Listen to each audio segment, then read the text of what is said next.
So, since for the great desire had I to see fair Padua, nursery of arts, I am arrived for fruitful Lombardy, and by my father's love and leave am armed with his goodwill and thy good company. My trusty servant, well approved in all, here, let us breathe and happily institute a course of learning and ingenious studies. Tell me thy mind, for I have Pisa left, and am to Padua come. Me, Perinato, gentle master mine, I am all unaffected as yourself. Glad that you thus continue your resolve to suck the sweets of sweet philosophy. Only, good master, let's be no stoics, nor no stocks, I pray. No profit grows where no pleasures ta'en. Therefore serve study. For what you most affect. Gramercy's Tranio, well dost thou advise. If Biondella were to come ashore, we could at once put us in readiness. But stay a while. What company is this? Some sure to welcome us to town. Oh, gentlemen! Importune me no farther, for how I firmly am resolved you know.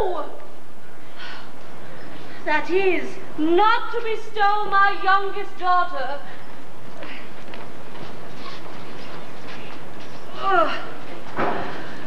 Before I have a husband for the elder. No. If either of you both love Katherina, because I know you well and love you well, leave shall you have to quarter at your pleasure. To Carter, rather. She's too rough for me. There, Hortensio. Will you, any wife? I pray you, madam, is it your will to make a scale of me amongst these maids? Mates, maid? How mean you that? No mates for you unless you were of gentler, milder mold. In faith, sir, you shall! I wish it not halfway to her heart. And if it were, doubt not her care should be to comb your news with a three-legged stool and paint your face and use you like a fool! Oh, from all such devils, good Lord, deliver us! And me too, good Lord. Master, this is some good pastime toward. This wench is either stark mad or wonderful forward. But in the others, silence do I see, maids, mild behavior and sobriety. Well said, master. Mum, engage your fill. Gentlemen, that I may soon make good what I have said. Bianca? Oh, Bianca! Get you in. And let it not displease thee, good Bianca, for I will love thee nevertheless, my girl. A pretty Pete! It is best put my finger in the eye, and she knew why. Sister, content you in my discontent. Ma'am, to your pleasure humbly I subscribe. My books and instruments shall be my company. On and practice by myself. Hark, Tranio, thou mayest hear Minerva speak. Oh, Madam Baptista, will you be so strange? Sorry I am, your goodwill affects poor Bianca's grief. Why will you view her up for this fiend of hell? Oh, content ye. I am resolved. Go in, Bianca. Oh. And for I know she taketh most delight in music, instruments, and poetry, schoolmasters will I keep within my house, fit to instruct her youth. Ha! Now if you, Hortensio, or Signor Gremio, you know of any such, prefer them hither. And so I must take my leave. Katherina, you may stay, for I have more to commune with Bianca. What? And I trust I may go too. May I not? What? Shall I be appointed hour? As though I knew not what to take and what to leave? You may go to the devil's den. Your gifts are so good, here's none will hold them. Hortensio, our cakes dough on both sides. Yet for the love I bear my sweet Bianca. If I can by any mean light on a fit man to teach her that wherein she delights, I will wish him to her mother. So will I, Signor Gremio. But a word, I pray, to labor and effect one thing specially. What's that, I pray? To find a husband for her sister. A husband? A devil! I say a husband. I say a devil. Thinkst thou, Hortensio, though her mother be very rich, that any man could be so very a fool to be married to her? But Signor Gremio, there be many a fool in this world, and he could take her with all her faults, and money enough. I cannot tell, but I had taken her dowry as leave with this condition, to be whipped at the high cross every morning. But come, by finding a husband for her sister, we set free Bianca. He that runs fastest gets the ring. What say you, Signor Gremio? I am agreed, and would I had given him the best horse in Padua to begin his wooing, that would only woo her and fetch her and fetch her and rid the house of her! Come on!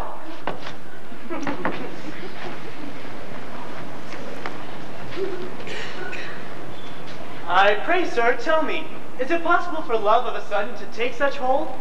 Oh, Tranio, till I found it to be true, I never thought it possible or likely. But see, while idly I stood looking on, I found the effects of love in idleness. And now in plainness do confess to thee, that aught as secret and as dear to me as Anna to the Queen of Carthage was. Tranio, I burn, I pine, I perish, Tranio, if I achieve not this young, modest girl. Counsel me, Tranio, for I know thou canst. Gentle, sir, you looked upon the maid so longingly. Oh yes, I saw sweet beauty in her face. Saw you no more? Marked you not how her eldest sister did raise up such a storm, the mortal ears might hardly endure the din? Tranio, I saw her coral lips to move, and with her breath she did perfume the air. Sacred and sweet was all I saw in her. Nay, it is time to wake him from his trance. I pray, awake, sir. Her eldest sister is so cursed and shrewd, until her mother rid her hands of her, your love must live a maid at home. But art thou not advised? She took some care to get her cunning schoolmasters to instruct her. Aye, marry am I, sir, and now 'tis plotted. I have it, Tranio. Master, from my hand, both our inventions meet and jump into one. Tell me thine first. You will be schoolmaster and undertake teaching of the maid. That's your device. May it be done? Not so. For who shall be here in Padua Vincentio's son? Keep house, ply his books, welcome his friends? Content thee, for I have it full. We have not yet been seen in any house, nor can we be distinguished by our faces as man or master. Then it follows thus. Thou shalt be master in my stead. Keep house and port and servants as I should. I will some other be, some Florentine, Neapolitan, or meaner man of Pisa.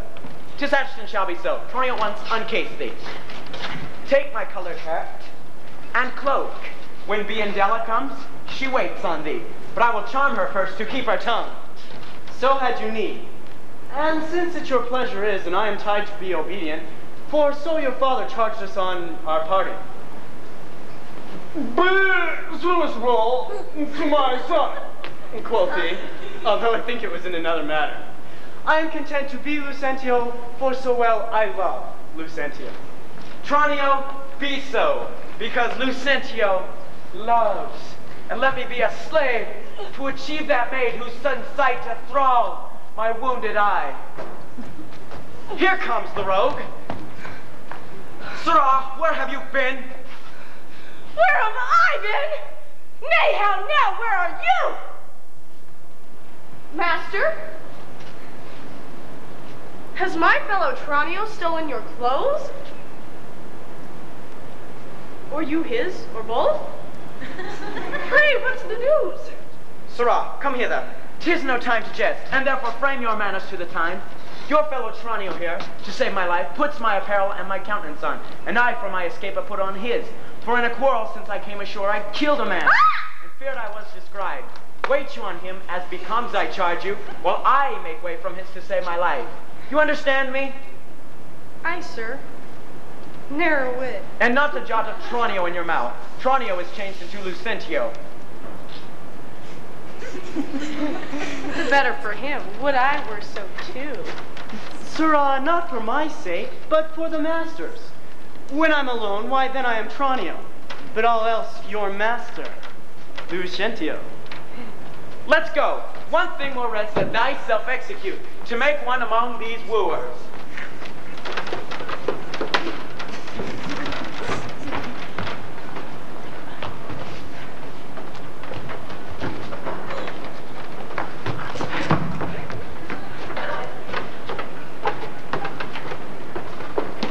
Verona for a while I take my leave to see my friends in Padua, but of all, my most beloved and approved friend Hortensio.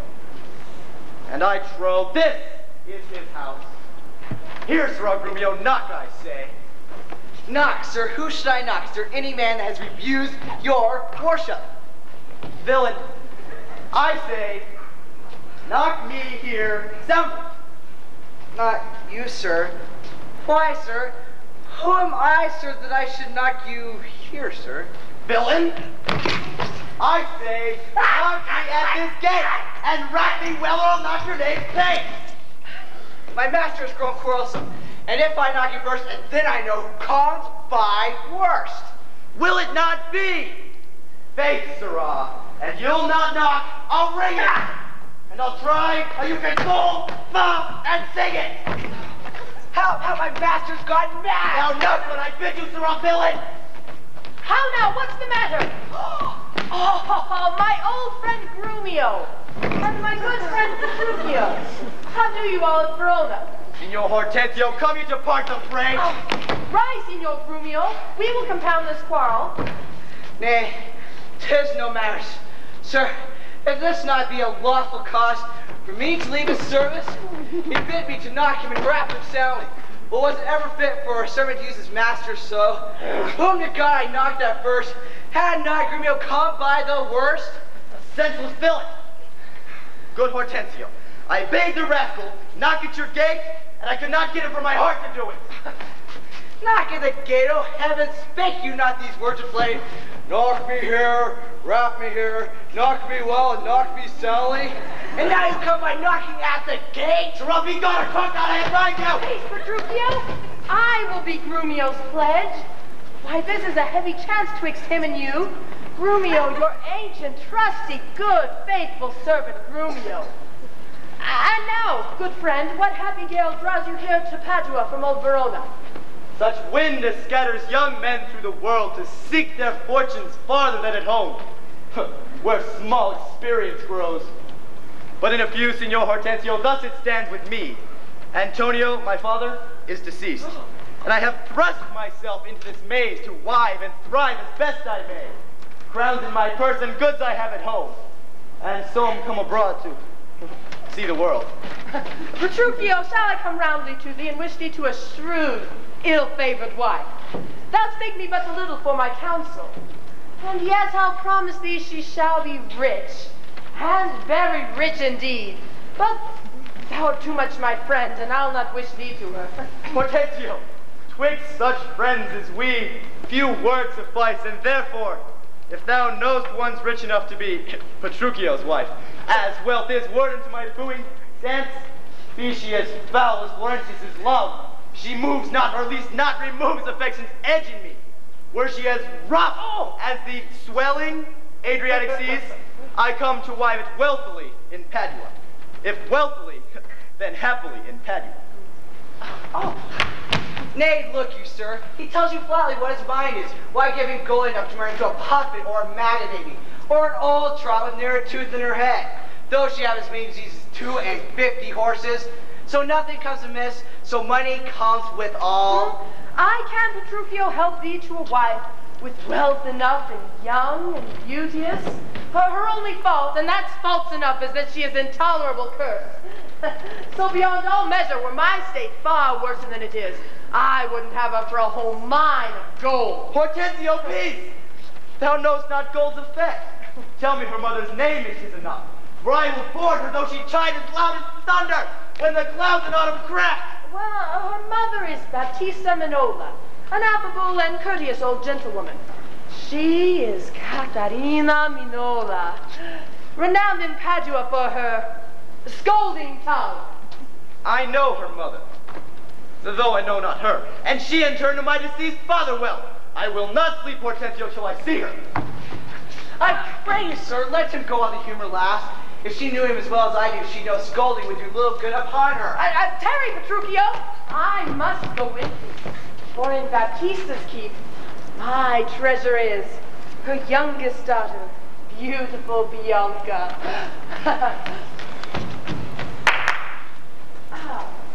Now, will my friend Petruchio dress me in sober robes and take me to old Baptista as a schoolmaster fit to instruct Bianca in the mathematics and music? Here's no neighbor. See to be guile how the old folks and young folks lay their heads together. Master, look about you, goes their hop. Peace, Romeo, this rival of my love. Oh, very well. I'll have them fairly bound. All books of love, seated at any hand. And see you read no other lecture to her. You understand me? What will you read to her? Whate'er I read to her, I'll plead for you. As for my patron, stand you so assured. Oh, this learning, what a thing it is. Oh, this woodcock, what ass it is. Mama. God save you, Signor Gremio. And you are well met, Signor Hortensio. Draw you whither I am going? To Baptista Minola. And by good fortune I have lighted well on this young man. Well read in poetry and other books, good ones, I warn ye. So have I lighted on this man by chance in the market. He will undertake and woo the cursed Katherine. Yea, and even to marry her, if her dowry please. So said, so done as well. Hortensio, have you told him all her faults? Well, I know she is an irksome, brawling scold. If that be all, master, I hear no harm. No say'st me so, friend. What countryman? Born in Verona, old Antonio's son. My father dead, his fortune lives for me. And I hope good days and long to see. But will you woo this wildcat? Will I live? I hope we're all hang her. Why came I hither but to that intent? Think you a little din can daunt mine ears? Have I not in my time heard lions roar? Have I not heard the sea run with wind rage like an angry boar chafed with sweat? Have I not heard great ordnance in the fields and heaven's artillery thunder in the skies? Have I not in pitched battle heard loud alarms, name steeds and trumpets play? And you do tell me of a woman's tongue that gives not half so great a blow to hear as a chestnut in a farmer's fire. Tush, tush, fear boys with bugs. For he fears not. I promised we would be contributors and bear his charge of wooing, whatsoever. And so we will, provided he win her. I will win her all hang. I put out his word, sure as a good dinner. Gentlemen, God save you.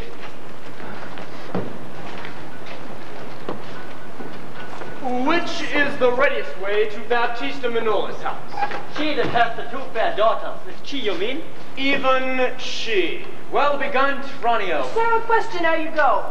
Are you a suitor to those you talk of? And if I be, sir, is it any offense? Now, if it's out for word, you will get your hands. Softly, my masters, and hear me with patience. Baptista is a noble gentlewoman, and if her daughter fairer than she may have many wooers, and me for one. Fair Lita's daughter had 1,000 wooers, and so one wooer may fair Bianca have. Though Paris came in hope to speed alone. Hortensio, to what end are all these words? Have you yet ever seen Baptista's daughters? No, sir. But here I do that she hath two. One is famous for a scolding tongue, as the other for beauteous modesty. Sir, the first is for me. Let her go by. Yeah, leave that labor to great Hercules. Sir, if you do protest to be a suitor, you must, as we do, gratify this gentleman, to whom we all rest, generally beholding. Sir, I shall not be slack. Gentlemen, please ye that we may contrive this afternoon and quaff carouses to our mistress' health, and do so as adversaries do in law, strive mightily, but eat and drink as friends. Oh, excellent motion. Fellows, let's be gone. The motion's good indeed, and be it so, Petruchio, I shall be your benvenuto.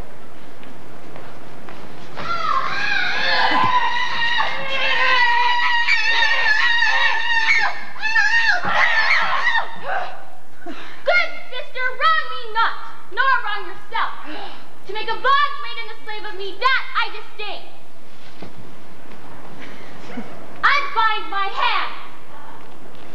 I'll pull them off myself. Or what you will command will I do. So well I know my duty to my elders. Of all thy suitors here I charge thee, tell whom thou lovest best. See thou dissemble not. Believe me, sister, of all the men alive I've never yet beheld that special face which I could fancy more than any other. Oh, minion, thou liest! It's not Hortensio. If it is him you just sent here, I swear but you shall have him. Oh, then belike, you fancy riches more. You shall have green meal to keep you fair. Is it for him you do envy me so? Nay, then you jest. Now I will perceive that you have absconded with me all this while. I pray thee, Sister Kate, unbind my hand. If that was jest, then all the rest was so. Oh, why how now, dame? Oh, whence grows his insolence? Oh, poor Bianca. Stand aside. Poor girl. She weeps. Go ply thy needle. Meddle not with her. For shame, thou hilding of a devilish spirit. Why dost thou wrong her that it now wrong thee? When did she cross thee with a bitter word? Her silence flouts me, and I'll be revenged. What? In my sight? Go in, Bianca.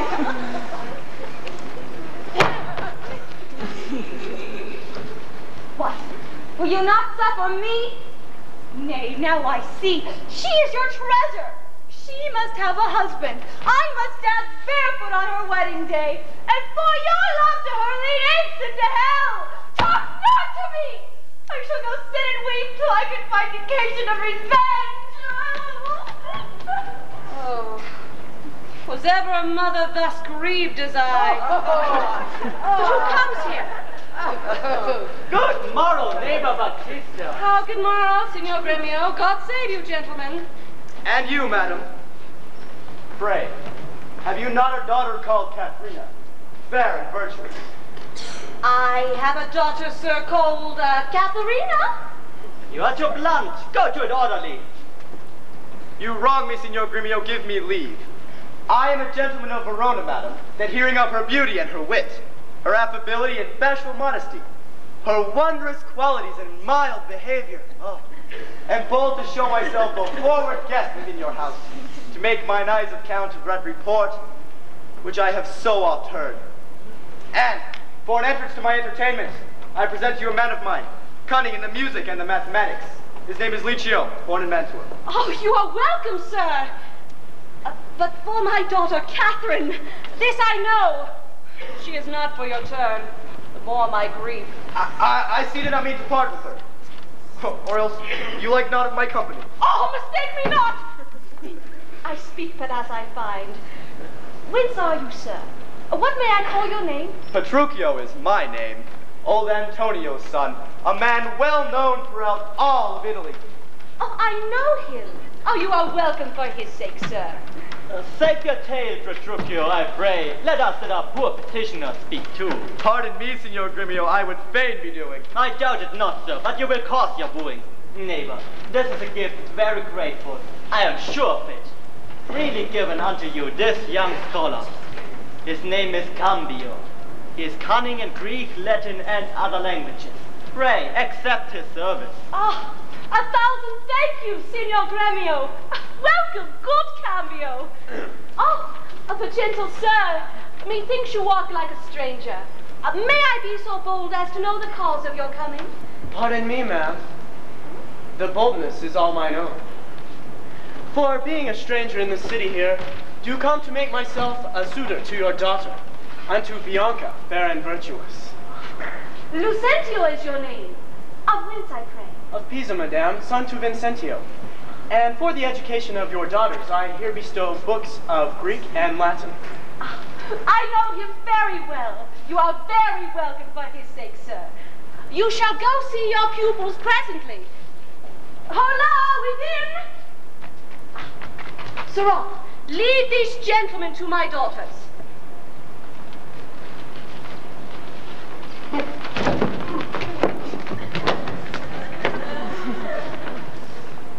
Madam Baptista, my business asketh haste, and every day I cannot come to woo. You knew my father well, and in him me left solely heir to all his lands and goods, which I have bettered rather than decreased. Then tell me, if I get your daughter's love, what dowry shall I have with her to wife? Well, after my death, the 1/2 of my lands, and in possession 20,000 crowns. Let specialties be therefore drawn between us, that covenants may be kept on either hand. Aye, when the special thing is obtained, that is her love, for that is all in all. Why, that is nothing, for I tell you, mother, I am as peremptory as she is proud-minded. And where two raging fires meet, they do consume the thing that feeds their fury. Though little fires grow great with but a little wind, yet extreme gusts will blow up fire and all. And so I am.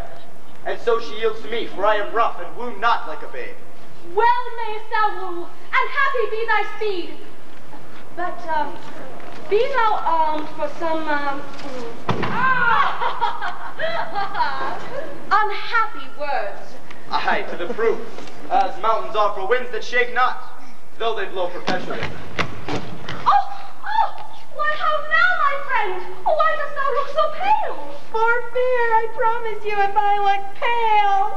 What, will my daughter not prove a good musician? I think she'll sooner prove a soldier. Iron may hold with her, but never lutes. Why then thou canst not break her to the lute? No, because she hath broke the lute to me. I told her she mistook her frets. Frets, call you these? Quoth she. I'll fume with them. And with that she struck me on the head, and through the lute my pate made way. Now, by the world, it is a lusty wench, and I love her 10 times more than e'er I did. Oh, how I long to have some chat with her. Well, be not so discomfited. Proceed in practice with my younger daughter.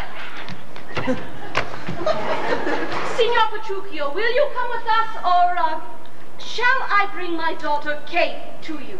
I pray you do. I will attend her here. And woo her with some spirit when she comes.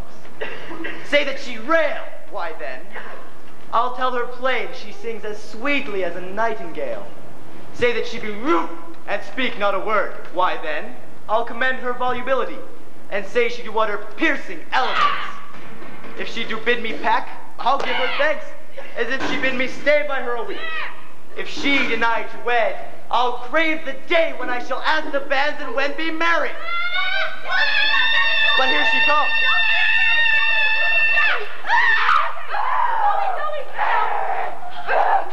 And now, Petruchio, speak. Good morrow, Kate, for that's your name I hear. Well, have you heard, but some hard of hearing. They call me Katherine, that do talk of me. You lie in faith, for you're called Plain Kate and Bonnie Kate. And sometimes Kate the Cursed, but Kate, the prettiest Kate in Christendom. Kate of Kate Hall, my super dainty Kate. For dainties are all Kates, and therefore Kate. Take this of me, Kate of my consolation. Oh. Hearing of thy mildness in every town, thy virtue spoke of and thy beauty sounded, yet not so deeply as to thee belongs. Myself am moved to woo thee for my wife. Moved? In good time. Let him that moved you hither remove you hence. I knew it at the first you were immovable. Why, what's immovable? A jointed stool. Thou hast hit it. Come sit on me. Asses are made to bear, and so are you. Women are made to bear, and so are you. No such gate as you and me, you mean. Alas, good Kate, I will not burden thee, for knowing to be but young, and light. Too light for such a swain as you to catch. As heavy as my weight should be. Should buzz. Well taken, and like a buzzard. Oh, slow-winged turtle, shall a buzzard take thee? Aye, for a turtle as he takes a buzzard. Come, you wasp, in faith, you are too angry. If I be waspish, best beware my sting! My remedy, then, is to pluck it out. Aye, if the fool could find it where it lies. Who knows not where a wasp does wear his sting? Whoa! In his tail. In his tongue! Whose tongue? Yours. If you talk on tail, so farewell. Oh, no! What? With my tongue in your tail? Nay, come again, good Kate. I am a gentleman. Back, I'll try! I swear I'll cuff you if you strike again. Then so may you lose your arms. If you strike me, you are no gentleman. And if no gentleman, why then no arms. A herald, Kate? Oh, come, put me in thy books. What is your crest, a coxcomb? A combless cock, so Kate will be my head. No cock of mine. You crow too like a craven. Kate, you must not look so sour. It's my fashion when I see a crab. Why, here's no crab, and therefore look not sour. There is. Then show it me. Had I a glass, I would. What, you mean my face? Well, aimed of such a young one. Now, by St. George, I am too young for her. Yet you are withered. 'Tis with cares. I care not.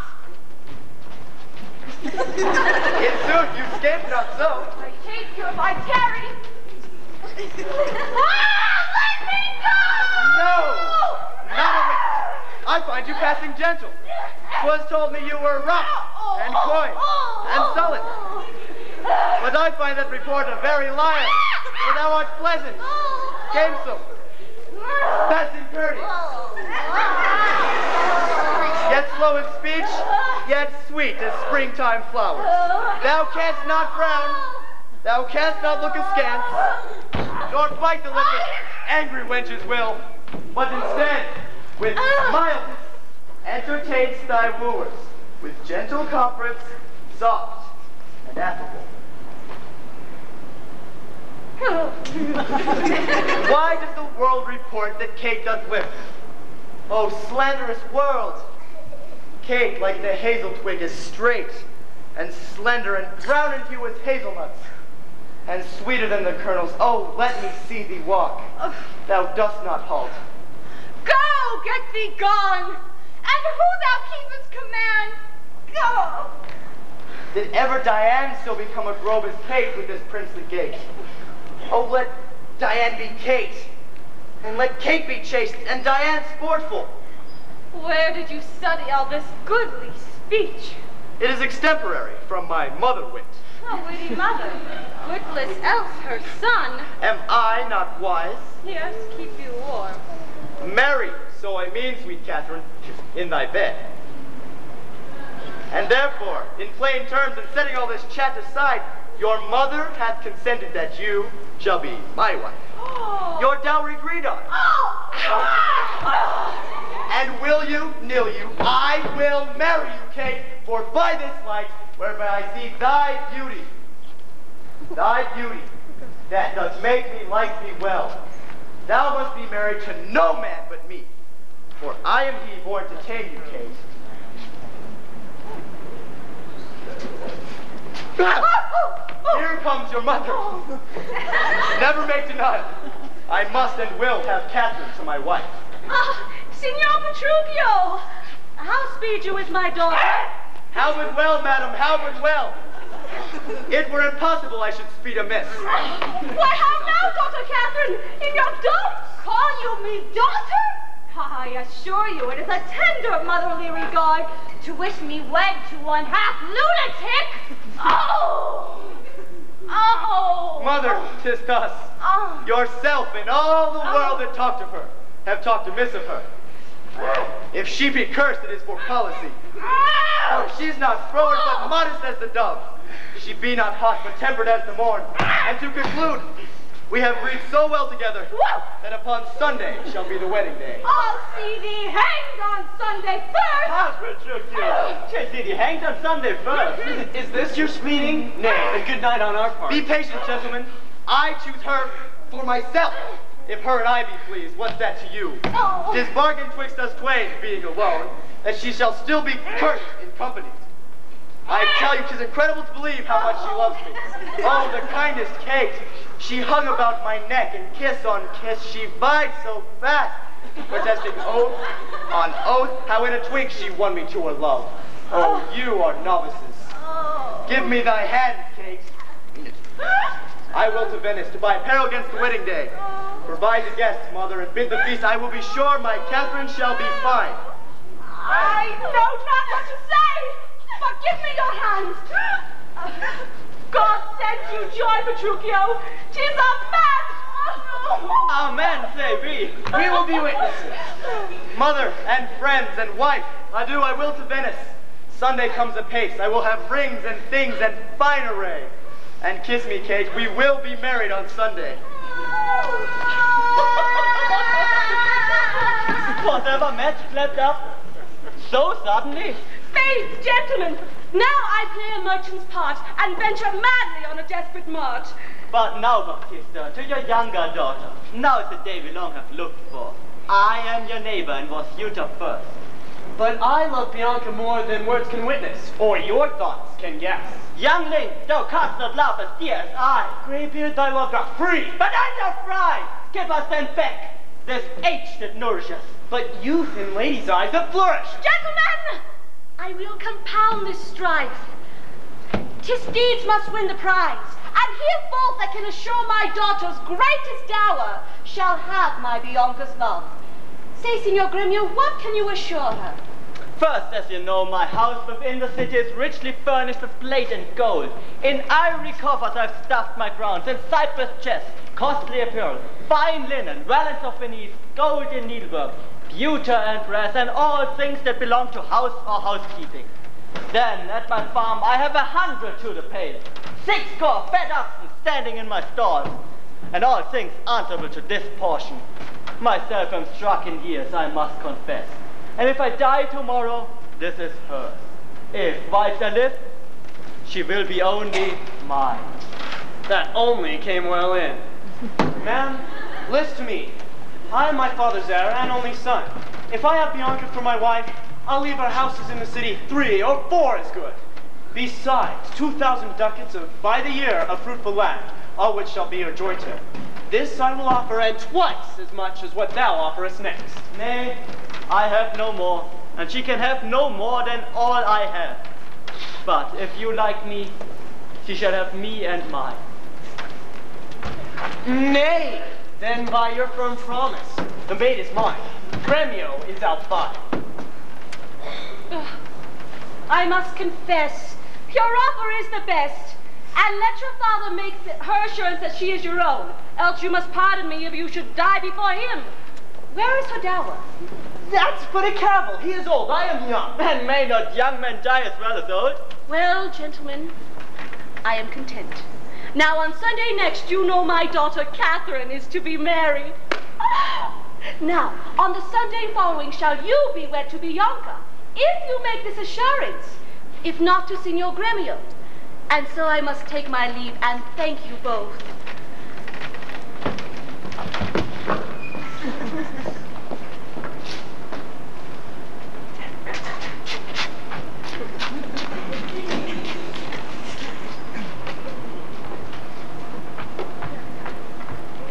Fiddler, forbear. You grow too forward, sir. Have you so soon forgot the entertainment? Her sister, Catherine, welcomed you withal? But wrangling's pedant. Yes, 'tis the patroness of heavenly harmony. And so give me leave to have prerogative. And when in music we have spent an hour, your lecture will have leisure for as much. Preposterous ass, that never read so far. To know the cause why music was ordained, was it not to refresh the mind of man after his usual study or pain? Then give me leave to read philosophy, and when I pause, then serve in your harmony. Foolish knave, I will not bear these phrases of thine. Gentlemen, you do me double wrong to strive for that which resteth in my choice. I am no reaching scholar in the schools. I will not be tied to hours, nor appointed times, but learn my lessons as I choose, and to cut off all strife, here, sit we down. His lecture will be done ere you have two. You'll leave his lecture when I am in tune? That will be never. Tune your instrument. Where left we last?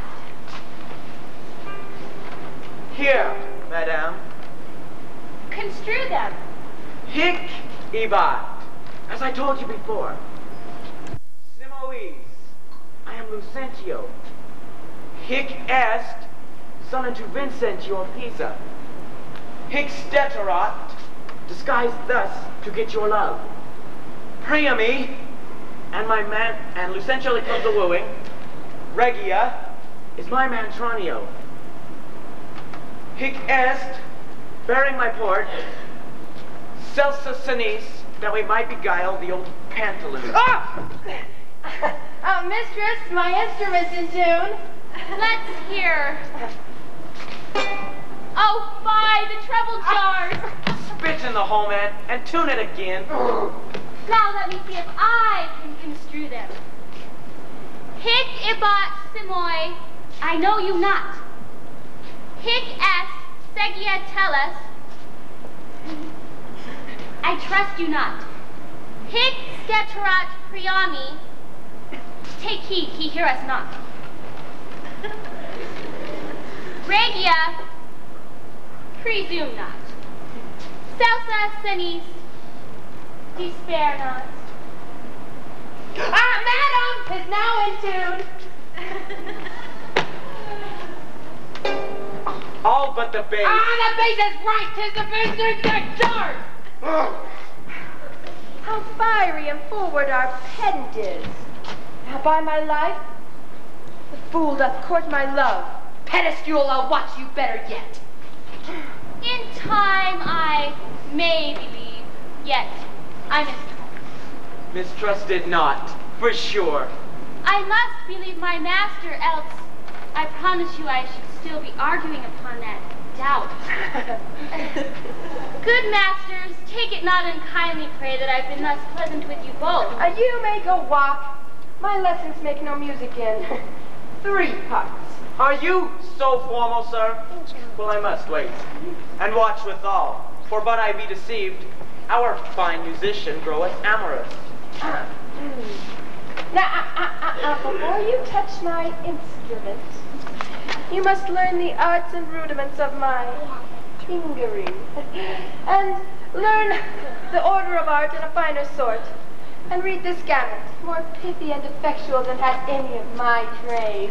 Why, I'm past my gamut long ago.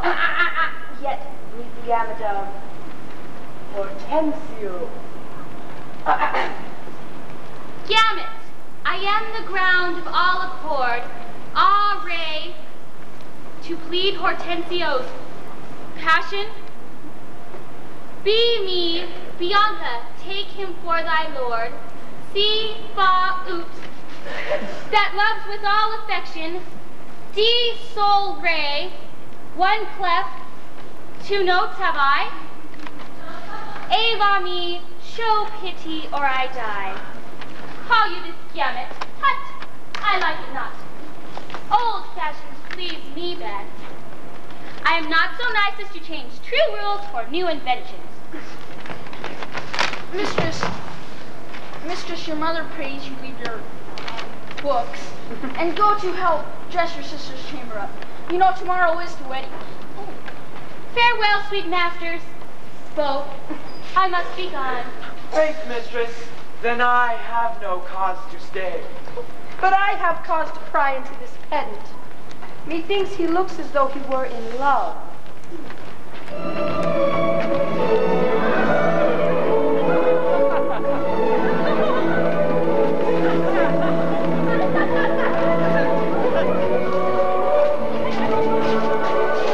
Signor Lucentio, this is the appointed day that Katherina and Petruchio are to be married, and yet we have not of our son-in-law. What will be said? What mockery will it be to want the bridegroom to attend when the priest comes to speak the ceremonial rites of marriage? I must forsooth be forced to give my hand opposed against my heart unto a mad-brained Ruthie full of spleen who wouldn't hasten me to wed at leisure. I told you he was a frantic fool, hiding his bitter jests and blunt behavior. Oh, he'll woo 1,000, appoint the day of marriage, make feasts, invite friends, and proclaim the banns, yet never means to wed where he hath moved. Oh, now mayst the world point at poor Catherine and say, lo, there lies poor Petruchio's wife. If it would please him, come and marry her. Patience, good Catherine. And Baptista, too. Upon my life, Petruchio means but well, whatever fortune stays him from his word. Though he be blunt, withal he's honest. Though he be merry, I find him passing wise. Would Catherine had never seen him, though. Oh. Go, girl. I cannot blame thee now to weep, for such an injury would vex a very saint. Much more a shrew of thy impatient humor. Master! News! All news and such news as you've never heard of before. Is it new and old too? How may that be? Is it not news to hear Petruchio's coming? Is he come? No, madam. What then? He's coming. When will he be here? When he stands where I am and sees you there. But Biondello, what to thy old news? Petruchio's coming in a new hat and an old jerkin. Pair of old breeches. One buckled, another laced. An old rusty sword. His horse. Saddle. And stirrups of no kindred. Rayed with the yellows, infected with the fashions, stark spoiled with the staggers, benumbed with the butts, swayed in the back, and shoulder shotten. Who comes with him? Madam, his lackey, for all the world comparison like the horse. I am glad he comes, howsoe'er he comes. He comes not. Didst thou not say he comes? Who, that Petruchio came? Aye, that Petruchio came! No, madam. I said his horse comes with him on his back.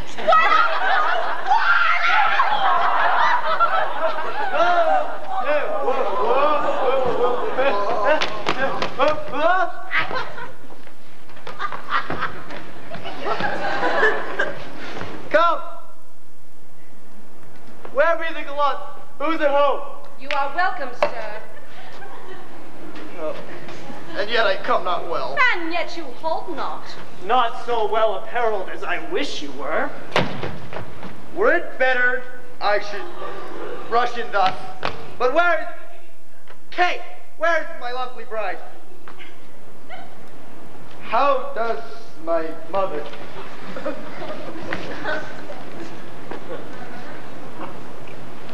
Gentles, methinks you frown, and wherefore gaze this goodly company as if you saw some comet, some unusual prodigy or wondrous monument? Why, sir, you know this is your wedding day. First we were sad fearing you would not come. Now sadder that you come so unprovided. Sir, what occasion of import stayed you from your word? Tedious it were to tell, and harsh to hear. Suffice that I am here to keep my word. But where is Kate? I stay too long from her. The morning wears, 'tis time we were at the church.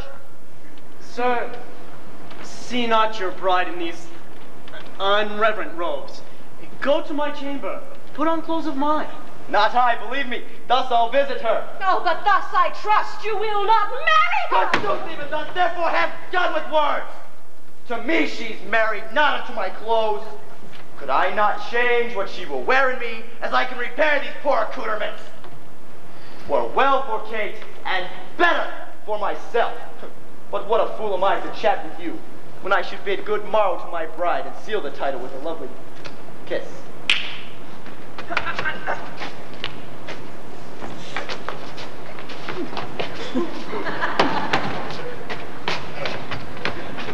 We will persuade him, be it possible, to put on better ere we go to church. I'll after him and see the events of this.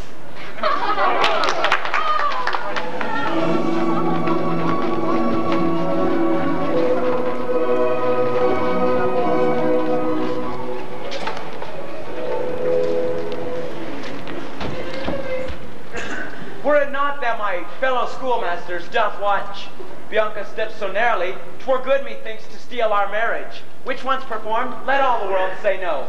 I'll keep mine own, despite of all the world. Signor Gremio, came you from the church? As willing as I came from school. Is the bride and bridegroom coming? A bridegroom, say you? A groom indeed, a grumbly groom. And that the girl shall find. Curser than she? 'Tis impossible. Why, he's a devil, a very fiend. Why, she's the devil's dam. Hush! She's a lamb, a dove, a fool to him. I tell you, Signor Lucentio, when the priest should ask if Katherina should be his wife, "I, by God, swoons," quoth he, and swore so loud that all amazed the priest let fall the book. As he stooped again to take it up, the mad-brained bridegroom gave him such a cuff that down fell priest and book and priest. "Now take them up," quoth he, "if any list." What said the wench when he rose again? Trembled and shook, for why he swore and said, as if the vicar meant to cozen him. But after many ceremonies done, he called for wine. Health, quoth he, as if he had been aboard carousing to his mates after a storm, quaffed off the muscatel and threw the soap out in the sexton's face, having no other reason but that his beard grew thin and hungerly, and seemed to ask him soaps as he was drinking.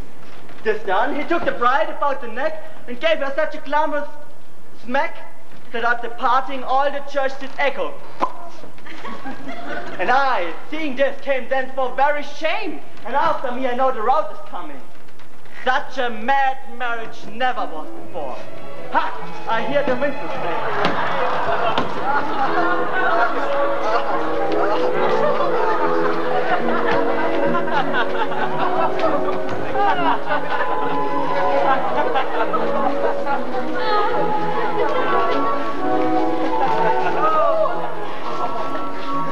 Gentlemen and friends, I thank you for your pains. I know you think to dine with me today and have prepared great stores of wedding cheer. But so it is. Oh, my haste doth call me hence. Here I must away, and here I leave you. No! You will away tonight? I must away today, before the night comes. Make it no wonder. If you knew my business, you would entreat me rather go than stay. And on his company I thank you all, you that have seen me give myself away to this most honest, sweet, and virtuous wife. Dine with my mother, drink a health to me, for I must away. Farewell to you all. Let me entreat you to stay. It may not be. Let me entreat you. It cannot be. Let me entreat you. I am content. Are you content to stay? I am content you shall entreat me stay, but yet stay not. Entreat me how you can. Nay, if you love me, stay. Grumio, my horse. Aye, sir, the oaths have eaten the horses. Nay, then do what thou canst. I will not go today, I will not go tomorrow, nor till I please myself. The door is open, sir, there lies your way. You may be jogging till your boots are green. For me, I'll not go till I please myself. 'Tis like you'll prove a jolly surly groom that take it on you at the first so roundly. O Kate, content thee, prithee, be not angry. I will be angry! What hast thou to do? Mother, be quiet! He shall stay at my leisure! I'm married. It begins to work. Gentlemen, forward to the bridal dinner.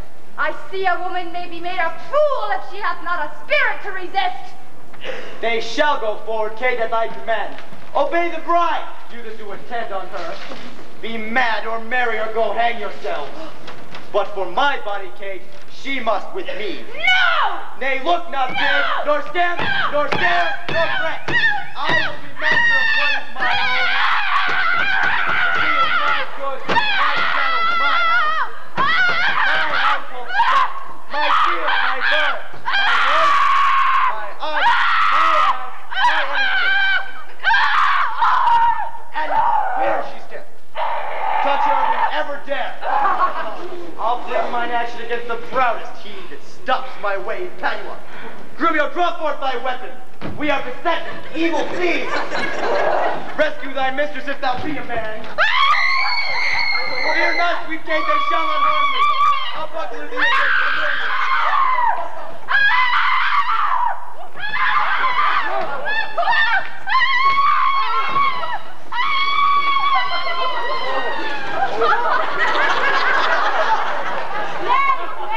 Let them go. A couple of quiet ones. When they not quickly, I should die of laughing. Such a mad match never was. Mistress, what's your opinion of your sister? I, that being mad herself, she's madly mated. I warrant him. Petruchius caitiff.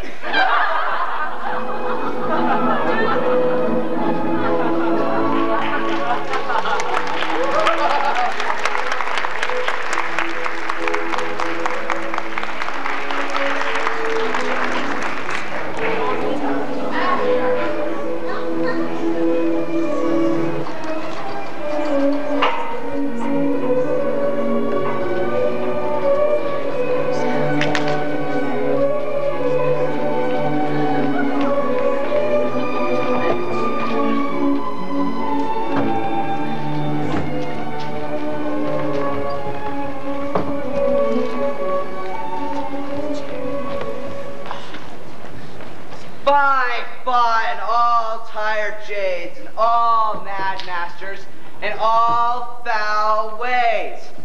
Was there ever a man so beaten? Was there ever a man so rayed? Was there ever a man so weary? I am sent before to make a fire, by them coming to warm them. But I, while blowing the fire, shall warm myself. For considering the weather, a man taller than I would take cold. Hello, oh patience. Who is it that calls so coldly? A piece of ice. If thou doubtest, thou mayest slide from my shoulder to my heel with no greater run than my head and my neck. A fire, good patience. Fellow Grumio. Fellow you. Good Grumio. Good you. Is our master and mistress coming, Grumio? Oh, aye, patience, aye, and therefore fire, fire, cast on no water. Is she so hot as Shrew as she's reported? She was, good patience, before this frost. And as thou knowest, winter tames man, woman, and beast. For has tamed my old master, my new mistress, and myself, fellow patience. Therefore, fire! Or shall I complain to thee to our mistress, whose hand is now being at hand, thou shalt soon feel thine cold comfort. I pray thee, good Grumio, tell me, how goes the world? A cold world, patience, in every office but thine. Therefore, fire! Do thy duty and have thy duty, for my master and mistress are almost frozen to death. All is ready, and therefore I pray thee. The news. Where's the cook?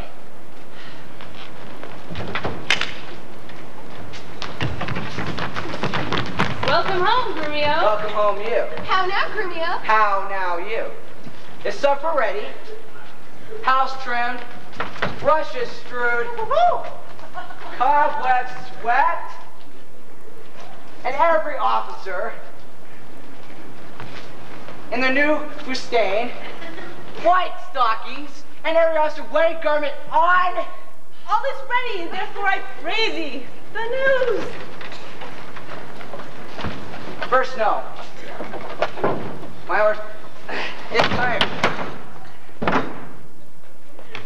My master and mistress, well, fallen out. Out of the saddles into the dirt, and thereby hangs a tail. Oh, let's hat, good Grumio. Lend thine ear. Here. There. This is to hear a tale, not to hear a tale. And therefore it is called a sensible tale. This conflict with deceit, you're listening. Now I begin. In premise, we came down a foul hill, my master riding behind my mistress. Both of one horse? What's that to thee? Why a horse? Tell thou the tale, but hast thou not crossed me? Thou should have heard how her horse fell, and she under her horse. Thou should have heard how miry a place. Ew. How she was bemoiled, how he left her with her horse upon her, how he beat me because her horse had stumbled, how she waded through the dirt to pluck him off me, how he swore, how she prayed, like none has prayed before. How I cried. How the horses ran away.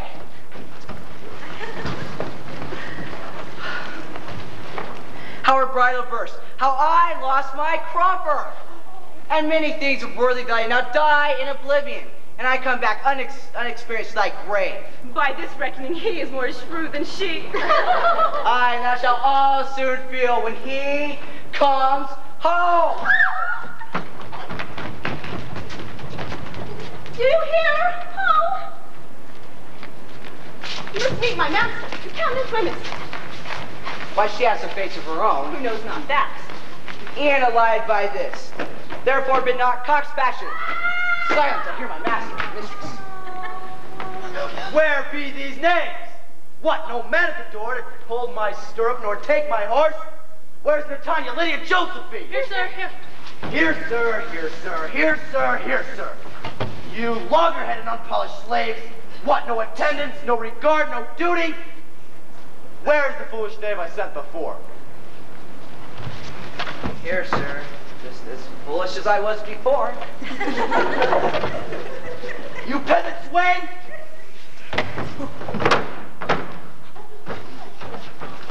You moldy malt horse brunt! Did I not bid thee meet me in the pit and drink these resting days with me? Natanya's coat, sir, was not fully made. Gabriel's coats were not picked in the heel. Peter's dream hat. Let go of it! Edward's dagger had not come from sheep. No! It was none mine but Natanya, Lydia, and Josephine. The rest were ragged, old, and beggarly. Yet as they are, here they come to meet you. Go, rascals, go and fetch my supper.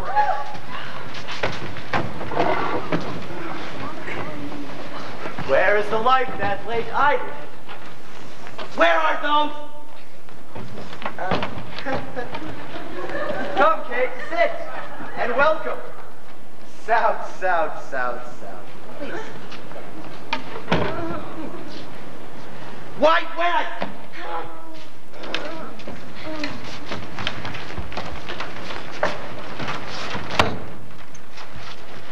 Off with my boots, you rogues, you villains, when? Nay, Kate, eat and be merry. Out, you villain! You plucked my foot awry. Take that. Mend the plucking off the other. Ah, welcome, my good Kate. Have some water here. Sirrah, get you hence. Where are my slippers? Sir, they're not back from the table.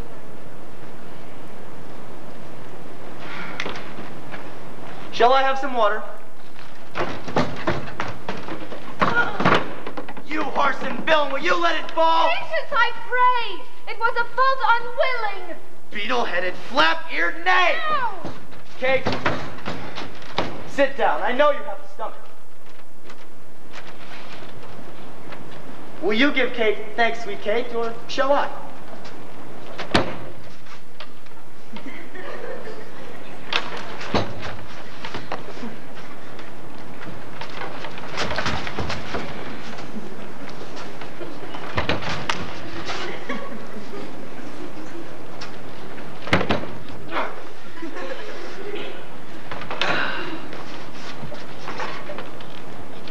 What's this? Mutton? I? Who brought it? I. 'Tis burnt, and so is all the meat. What dogs are these? Where is the rascal cook?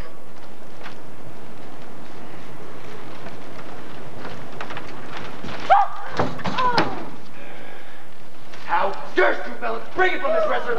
Me, who loves it not. There, take it, you treacherous cups and all. What do you grumble?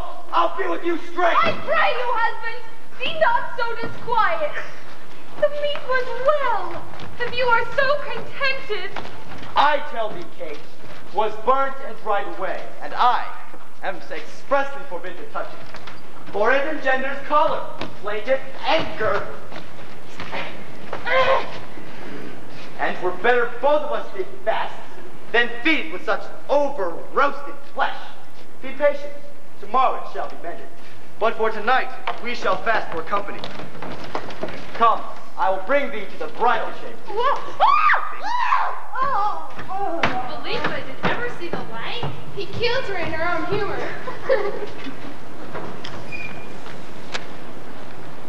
Where is he? In her chamber, making a sermon of continency to her. And he rails and swears and raves that she, poor soul, knows not which way to stand, to look, or to speak. And this is one new risen from a dream. Oh, wait, for he is coming hither. Thus have I politically begun my reign. And 'tis my hope to end successfully. My falcon is now sharp and passing empty. Till she stoop, she must not be full gorged. She eat no meat today, nor none shall eat. She slept not last night, tonight she shall not. As with the meat, some undeserved fault I'll find with the making of the bed. And here I'll fling the pillow. This way the coverlet, one way the bolster, and another way the sheath. Aye, and amid this hurly I intend that all is done in reverent care of her. And in conclusion, she shall watch all night. If she chance to nod, I'll rail and brawl, and with the clamor keep her still awake. This is the way to kill a wife with kindness, and thus I'll curb her mad and headstrong humor. He that knows better how to tame a shrew, let him now speak. 'Tis charity to show.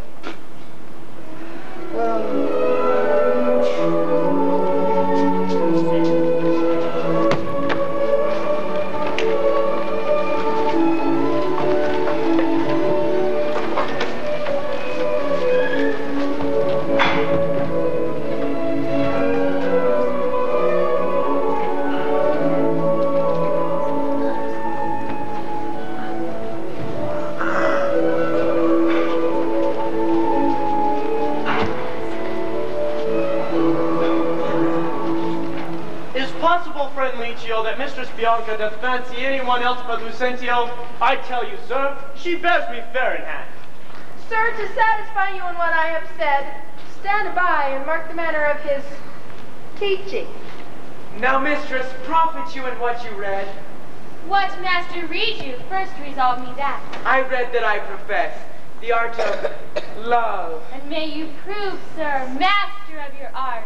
Why you, sweet dear, prove mistress of my heart. Oh, quick proceeders, Mary! Oh, despiteful love, unconstant womankind, I tell you, Licio, this is wonderful. Mistake no more. I am not Licio, nor a musician as I seem to be. Know, sir, that I am called Hortensio. Signor Hortensio, I have oft heard of your entire affection for Bianca. And if you be so content, here I will with you forswear her love forever. Oh, see how they kiss and court. Here is my hand, Signor Lucentio, and by it I swear never to woo her again. And here I make the like unfeigned oath, never to marry, though she would entreat. Fie on her! Look how beastly she doth court you. For my part, that I may keep my side of it, I will be married to a wealthy widow. Ere 3 days have passed, who hath as long loved me as I have loved this proud, disdainful haggard.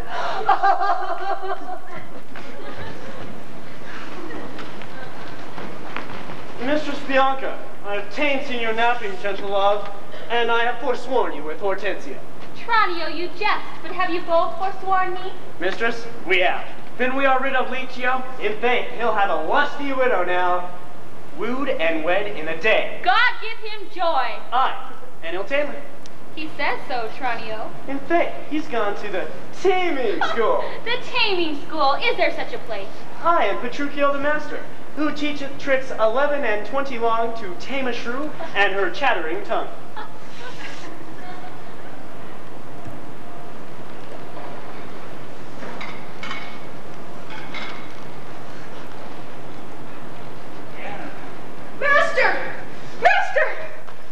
I have sat and watched so long that I am dog weary. Oh, but at last I spied an ancient angel coming down the hill will serve the turn. What is he, Biondella? A merchant? Or a pedant? I know not what. But formal in apparel, gait, and countenance, surely that of a father. But what of him, Tranio? Well, if he be credulous and trust my tale, he'll be glad to see the right Vincentio and pass assurance to Baptista Minola. Take in your love, sir, and let me alone. God save you, sir. And you, sir. Travel you far on, or are you at the farthest? At the farthest for a week or two. What countryman, I pray? Of Mantua. Mantua? Marry, God forbid, and come to Padua careless of your life? My life, sir. How I pray. 'Tis death of anyone of Mantua to come to Padua, for a private quarrel twixt your duke and him. But this shall I do in this extremity to save your life. And think it not worst of your fortunes that you somewhat resemble my father, Lucentio. As much an apple doth an oyster. His name and credit shall you undertake. If this be courtesy, sir, accept it. Oh, sir, I do, and I will repute you ever for the patron of my life and liberty. And go with me to make it good. And know this, my father is looked for every day here in Padua to pass assurance to one Baptista Minola's daughter. In this and all else I shall counsel you. And go with me.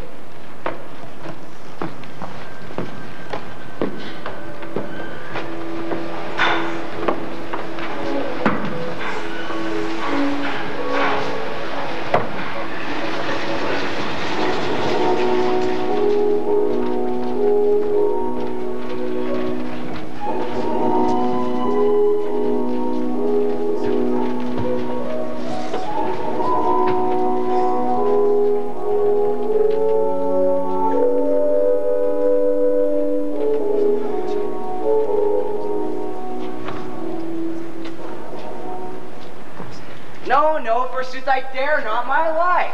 What, did he marry me to banish me? The more my wrong, the more his spite appears. I prithee, good Grumio, go and fetch me some repast. I care not what, so long as it be wholesome food. Oh, please. What say you to a neat's foot? I like it well, good Grumio, fetch it me. No, I fear it's choleric. What say you to a piece of beef and mustard? A dish that I do love to feed upon. It's hot. A little? Oh, within the beef and let the mustard stand. You get the mustard or else you get no beef from Grumio. Then both, or one, or anything that thou wilt.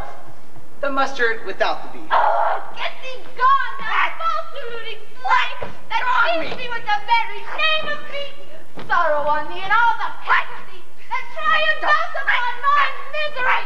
Go, get thee gone, I say. Oh. How fares my Kate? What, sweeting Olamart? Mistress, what cheer? Fate as cold as can be. Pluck up thy spirits.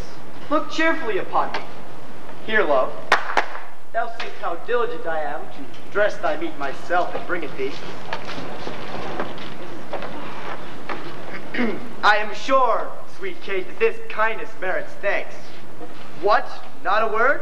Nay, then thou lovest it not. Here, take away this dish. Oh, I pray thee let it stand. The poorest service is repaid with thanks. So shall be mine before you touch the meat. Eat it all up, Hortensio, if thou lovest me. Do it much good unto thy heart. And now, Kate, eat apace. We will unto your mother. And revel it as bravely as the best, with silken coats and caps and golden rings, with ruffs and cuffs and farthingales and things. The tailor stays thy leisure to deck thy body in his ruffling treasure.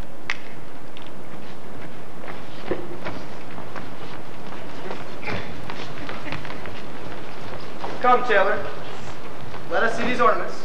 Lay forth the gown. Pray, what's news with you, sir? Here is the cap your master did bespeak.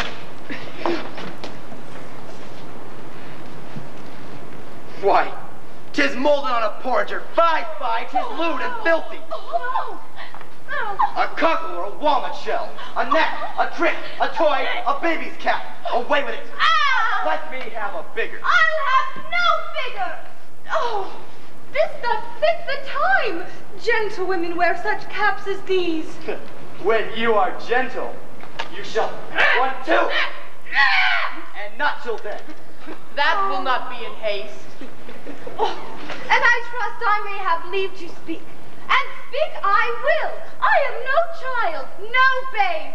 Your betters have endured me say my mind. And if you cannot, then stop your ears. My tongue will tell the anger of my heart, or else my heart concealing it will break. And rather than it shall, I will be free even to the uttermost, as I please in words. Why, thou sayest true. It is a paltry fact. I love thee well, and that thou likest it. Love me or love me not. I like the cap, and it I will have, or I will have none. No. No. No.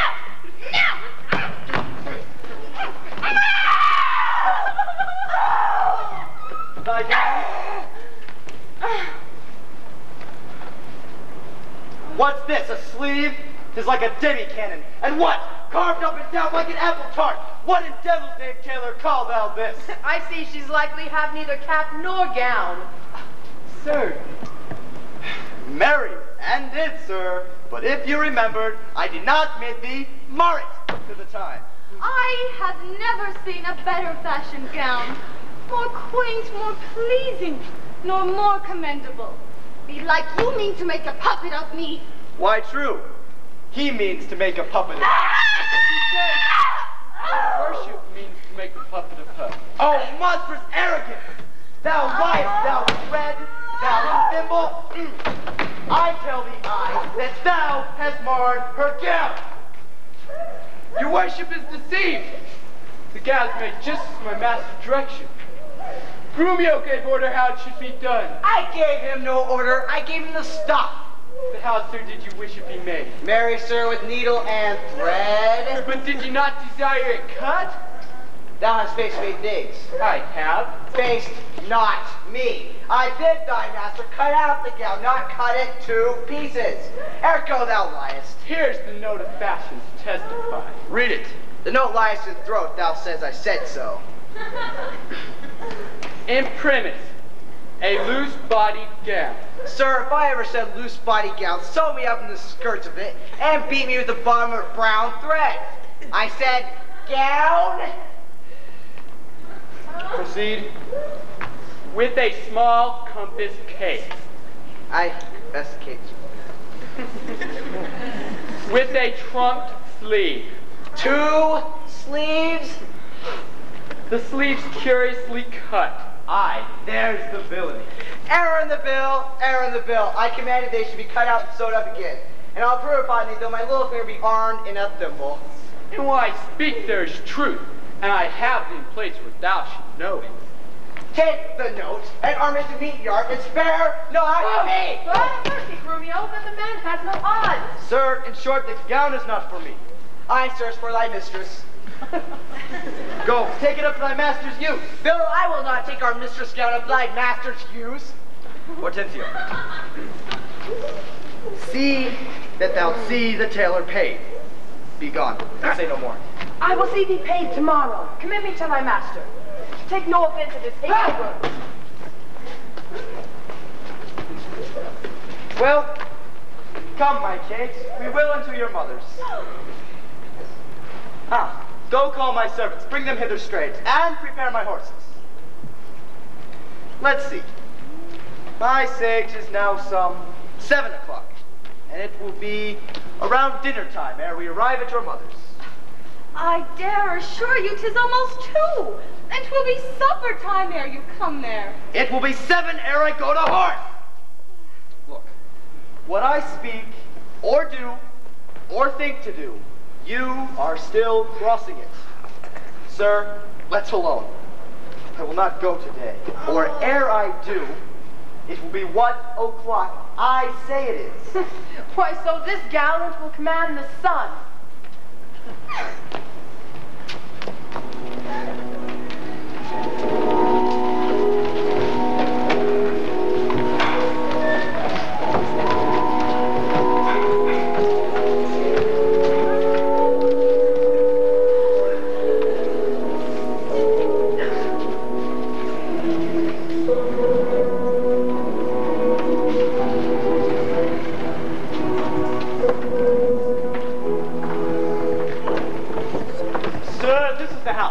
Please it you that I knock?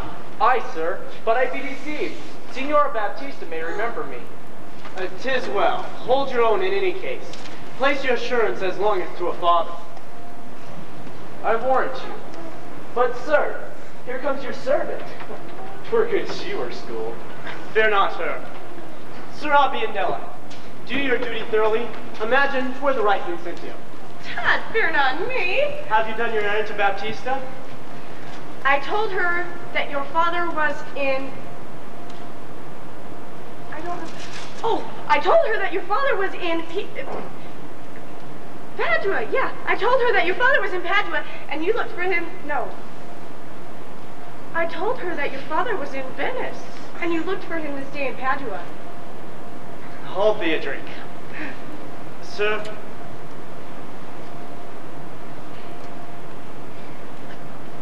Hold your own, in any case.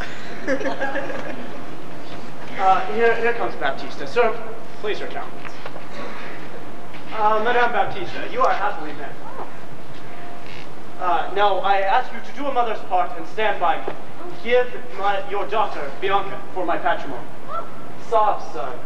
My son Lucentio has made me acquainted with the weighty cause of love between your daughter and himself.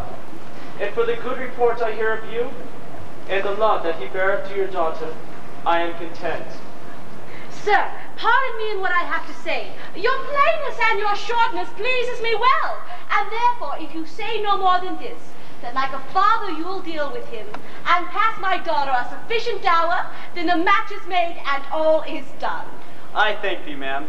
We will pass assurance at my lodging, if you like. Oh, it likes me well. Cambio, hie you home and bid Bianca make her ready straight. Oh, and if you will, tell what has happened here. That Lucentio's father is arrived in Padua, and how she is to be Lucentio's wife. I pray the gods she may, with all my heart. Dally not with the gods, and get thee hence. Shall I lead the way? Oh, I follow you.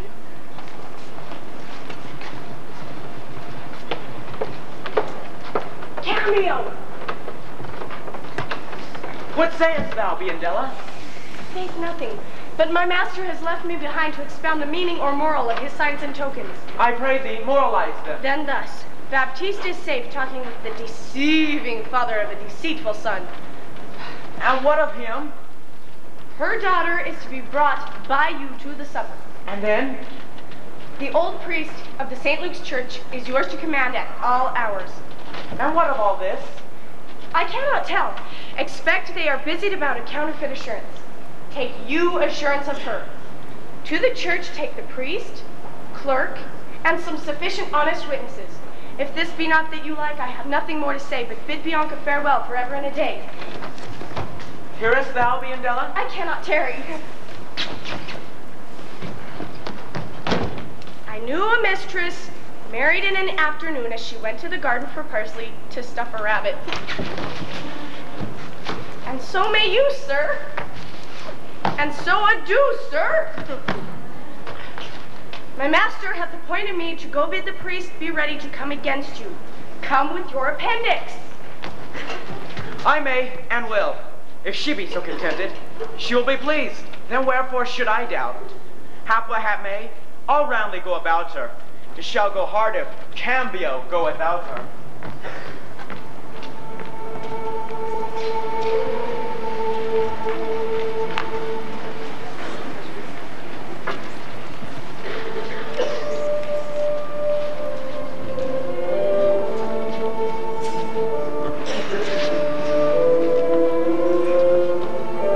Come on, in God's name, once more toward our mothers. Good Lord, how bright and goodly shines the moon. The moon? The sun! It's not the moonlight now. I say it is the moon that shines so bright. I know it is the sun that shines so bright. Now, by my mother's son, and that's myself, it shall be moon, or stars, or what I list, or ere I journey to your mother's house. Go, call them back again. Evermore crossed and crossed. Nothing but crossed. Say as he says, or we will never go. Forward, I pray, since we have come so far. And be it moon or sun or what you please. And if you please to call it a rush candle, henceforth I vow it shall be so for me. I say it is the moon that shines so bright. I know it is the moon. Nay, then thou liest, for it is the blessed sun. Then God be blessed, it is the blessed sun. And sun it is not when you say it is not. And the moon changes even as your mind.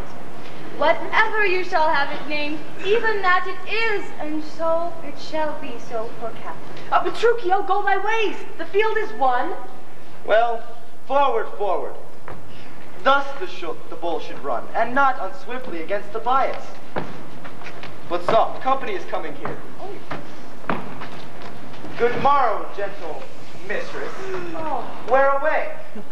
Tell me, Kate, and tell me truly do. Hast thou beheld a fresher, gentle woman? Such war of white and red within her cheeks. Sweet Kate, embrace her for her beauty's sake. Young, budding virgin, fair and fresh and sweet, whither away, or where is thy abode? Oh, happy the parents of so fair a child. Happier the man whom favorable stars allot thee for his lovely bedfellow. It will make a man mad to make a woman of him. Why, how now, Kate? I hope thou art not mad. This is a man, old, wrinkled, faded, withered. And not a maiden as thou sayest he is. Pardon, old father, my mistaking eyes that have been so bedazzled by thee. Son? Yes. That all I look upon keep green. Pardon, I pray, for my mad mistaking. Do, old grandsire, and withal make known which way thou travellest. If along with us, of thy company we shall be joyful. Fair sir, and you, my merry mistress, that with your strange encounter much amazed me. My name is called Vincentio, my dwelling Pisa, and bound I am to Padua, there to visit a son of mine which long I have not seen. What is his name? Lucentio, gentle sir. Oh, happily met! The happier for thy son. But now by law, as well as reverend age, I may entitle thee to my loving father. For the sister to my wife, this gentlewoman, thy son hath married. Wonder not, she is of good esteem. Let me embrace with old Vicencio. And wonder we to see thy honest son, who of thy arrival shall be full joyous. But is this true? Or is it out your pleasure, like pleasant travelers, to wreak a jest upon the company you overtake? Well, I can protest for them. It is true. Come, go along and see the truth hereof. For our first merriment hath made me jealous. Oh, Petruchio, this has put me in heart. Have to my widow, and if she be forward, thou hast taught Hortensio to be untoward.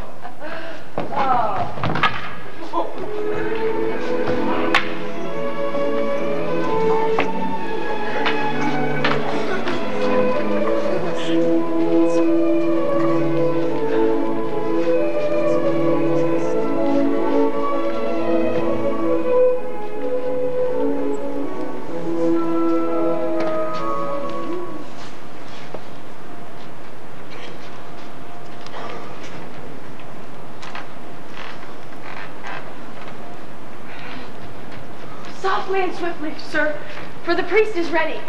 I fly Viandella, but they may chance to need thee at home. Therefore leave us. Nay, Faith, I'll see the church or you're back, and then come back to my master's as soon as I can. I marvel, Cambio comes not all this while. Sir, here is the door. My mother's bears more toward the marketplace. Thither must I, and here I leave you. You shall not shoot, but drink before you go. I think I shall command your welcome here, and by all likelihood some cheers toward.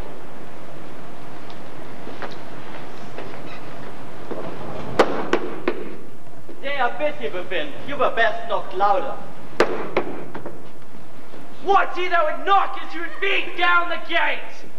Is Signor Lucentio within, sir? He is, but he's not to be spoken withal.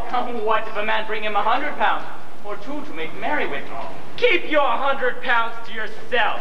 He shall not need none so long as I live. Nay, I told you, sir, your son was well beloved in Padua. Do you hear? To leave frivolous circumstances, I pray thee. Go and tell Signor Lucentio that his father is come from Pisa, and is here at the door to speak to him. Thou liest! His father has come from Padua and is here, looking out at the window. Art thou his father? I am. So his mother says. Why, how now, gentlemen? This is flat knavery to take upon you another man's name. Lay hands on the villain. I have seen them in the church together. God send them good shipping. Oh, but who is here? Mine old master Vincentio. We're all undone and brought to nothing. Come hither, crack hemp. I hope I may choose, sir. Come hither, you rogue. What? Have you forgot me? Forgot you? No, sir, I could not forget you, for I've never seen you in my life. What? You notorious villain! Didst thou never see thy master's father, Vincentio? Mine old, worshipful, old master? Why, yes. See where he looks out the window? Is it so, indeed? Ah! Ah! Help! There's a madman moving! Sir, what offerest thou to beat my son? What am I, sir? Nay, what are you, sir? Oh, immortal God! Oh, fine villain! A silken doublet, a velvet hose, a scarlet cloak, and a carpeted hat! Oh, I am undone, I am undone. While I play the good servant at home, father, my son and servant spend all at the university. Sir, what's the matter? What is the matter, lunatic? Sir, you seem a sober ancient gentleman, but your words make you out to be a madman. What concerns you if I wear pearl and gold? I thank my father I am able to maintain it. Thy father? Oh, Ben, he's a sandmaker. Oh, you mistake, sir. Pray, what do you think his name is? His name? As if I knew not his name. I brought him up since he was 3 years old. His name is Tranio. Away! Away, mad ass! For his name is Lucentio, and mine only son, and heir to the lands of mine, Signor Vincentio. Lucentio? Oh, he hath murdered his master. Lay hold on him, I charge you in the Duke's name. Oh, my son, my son. Hand me, thou villain. Where is my son, Lucentio? Come here, officer! Take this madman to the jail! Madame Baptiste, make sure this man is forthcoming.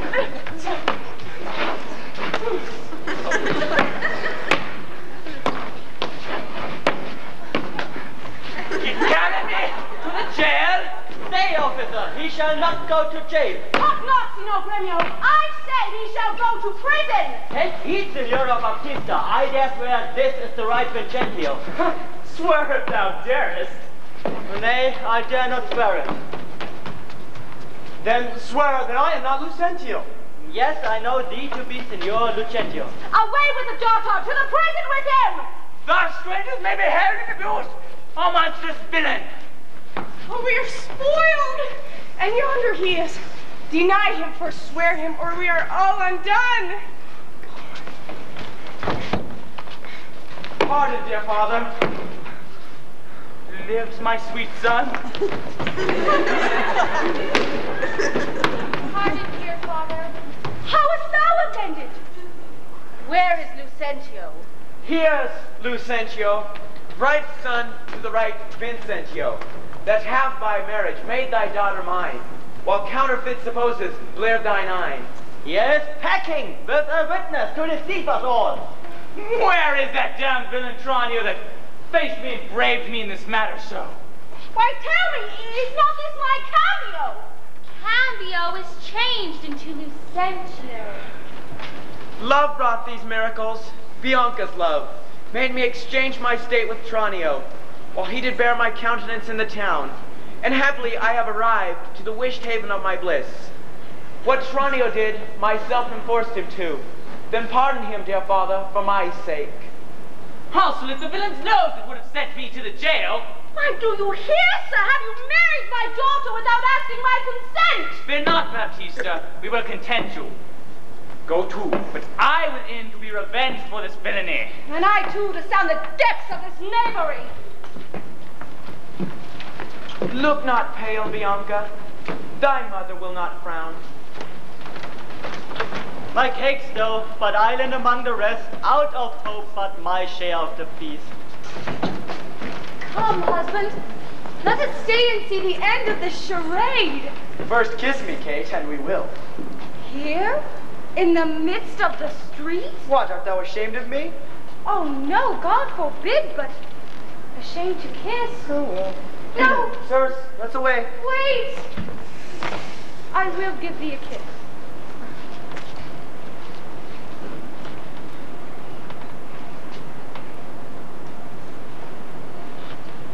Now I pray thee, love, stay. Is it not well? Come, my Kate. 'Twas better once than never, for never too late.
At last, so long, our jarring notes agree.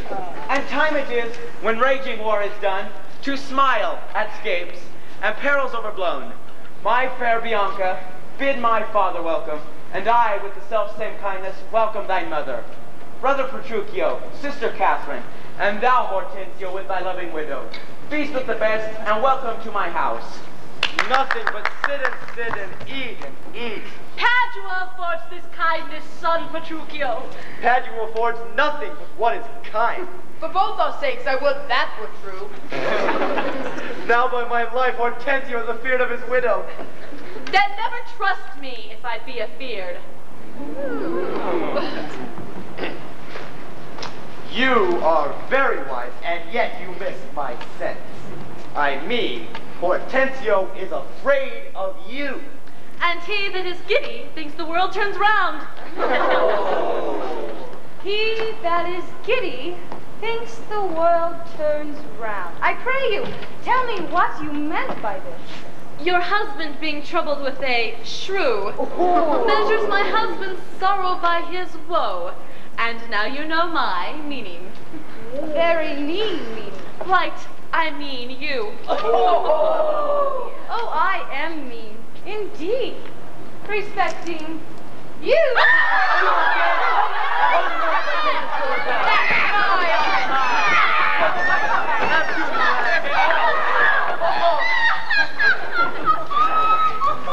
Hi, Mistress Bride. That awakened you. Aye, but not frighten me, therefore I'll sleep again. Nay, that you shall not, you've begun. Therefore haven't you a bitter jest or two. Am I your bird? I mean to shift my bush, and then pursue me as you draw your bow. You are welcome all. She hath hit me. Here, Signor Lucentio, this bird you aimed at, though you hit her not. Therefore, a health to all those who shot and missed. A health. 'Tis well you hunted for yourself, sir. 'Tis thought that your deer holds you at bay. Petruchio Tranio hit you now. I thank thee for that gird, Gritronio. Oh, come, hath he not hit you here? Confess, he hath galled me a little. But as the jest did glance away from me, 'tis 10-1. He hit you two outright. Now, In good sadness, son Petruchio, methinks you have the veriest shrew of all. Well, I say no. And therefore, for assurance, let each one send unto his wife, and she, who is most obedient when she comes, when he doth send for her, shall win the wager, we shall suppose. What's the wager? 20 crowns. 20 crowns. I bid so much on my hawk or my hound, but 20 times so much upon my wife. 100 then. Content. A match. 'Tis done.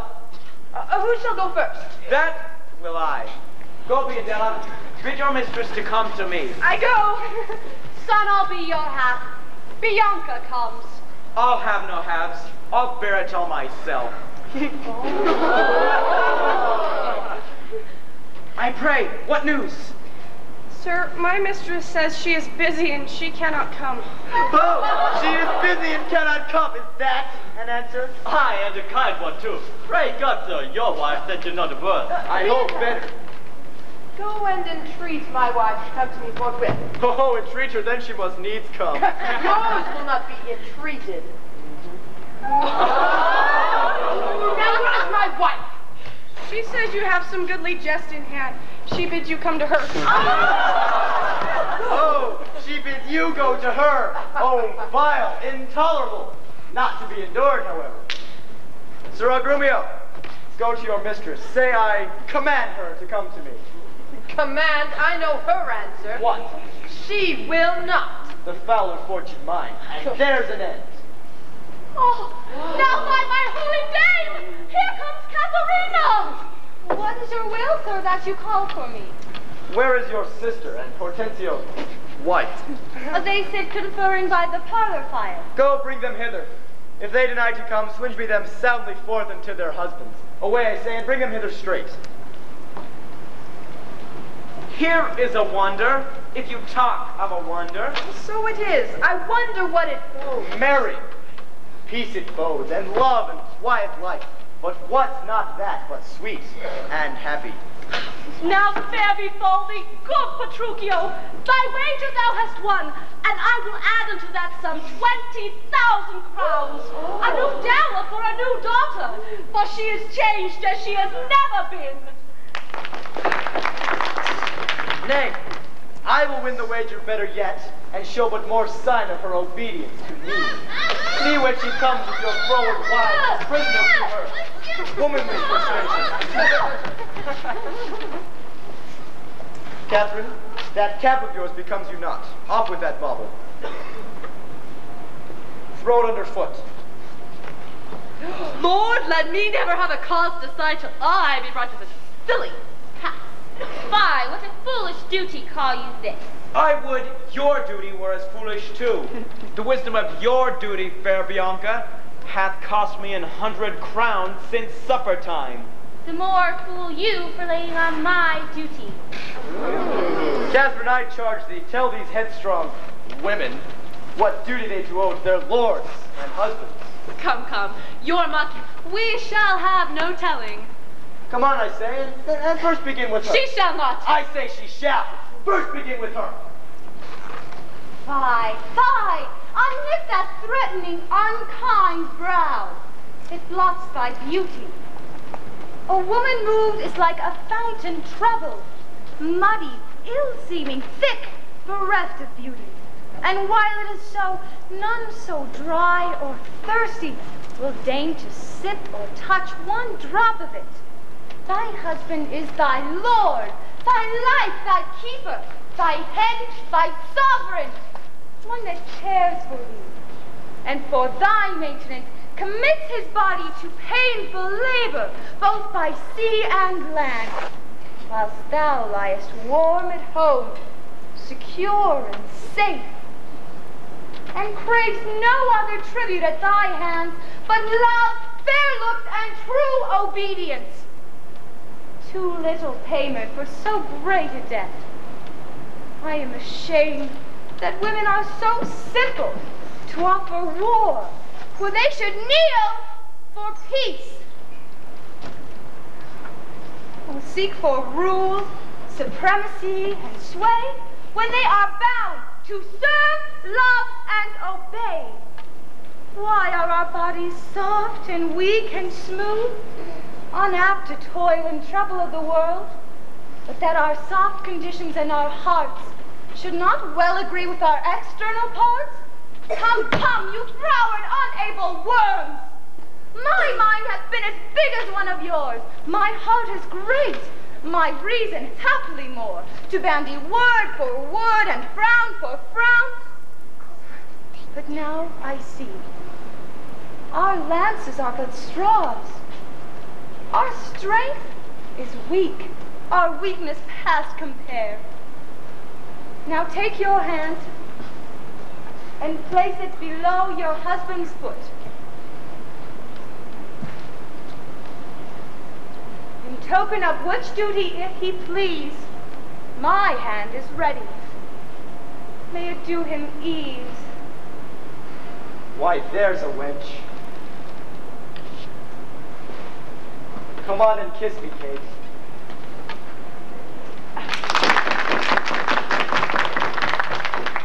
Come, we'll to bed.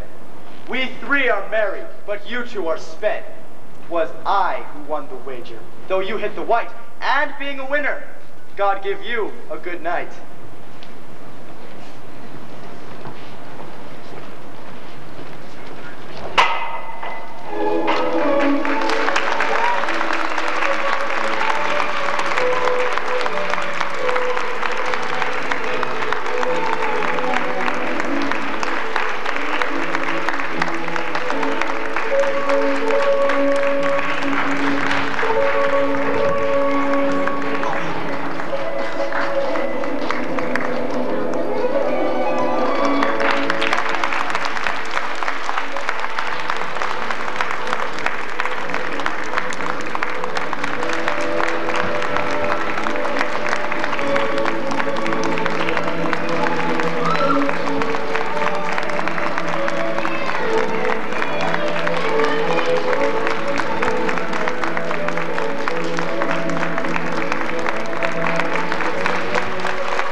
Somebody's gonna get beat. What is it as our neighbor as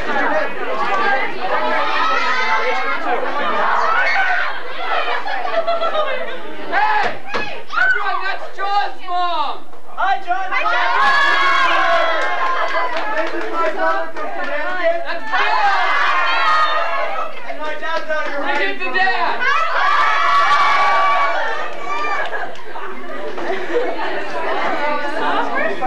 Did you see me do my